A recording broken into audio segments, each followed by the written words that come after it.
ආයුබෝවන් යාළුවනේ මම මේ රැඳී සිටින්නේ වාරියපොළ ගමේ මගුරුය ආසන්නයේ. ඉතින් මේ මගුරුය කියන්නේ දැදුරුවේ එක අත්තක්. ඉතින් මම මේ ස්ථානයට එද්දි දැක්කා සුවිශේෂී ශාකයක්.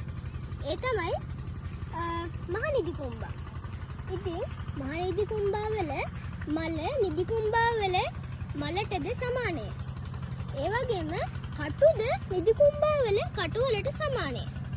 ඒ වගේම අපි මේ මහ නිදි කුඹා වල කොළ පොඩ්ඩක් ස්පර්ශ කරපුවාම මේක නිදිය ගන්නවා. ඉතින් සාමාන්‍ය නිදි කුඹා වලත් මේ වගේ තියෙනවා. එතකොට මේ තියෙන්නේ මහ නිදි කුඹා කරල්. සාමාන්‍ය නිදි කුඹා වල විද්‍යාත්මක නාමය තමයි මීමෝසා සුපර්බා.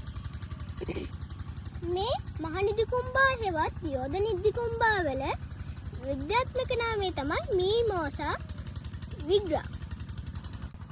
මෙම ශාකය දැඩිසේ ආක්‍රමණිකශීලී ශාකයක්. මෙම ශාකය බොහෝසේ ගංගා ද්‍රෝණි වල ව්‍යාප්ත වෙන්න හේතුව තමයි මෙහි බීජ වියලිලා පහසුවෙන් ජලය මත පාවීගෙන ගොස් ගන්නිවර වල රැඳෙන නිසා.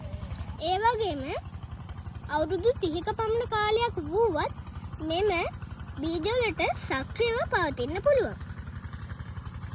මෙවැනි ලස්සන වීඩියෝ වලට මගෙන් බලන්න ඕන නම් මගේ ගගන චන්දේර YouTube channel එකට subscribe කරලා like කරලා share කරන්න අමතක කරන්න එපා.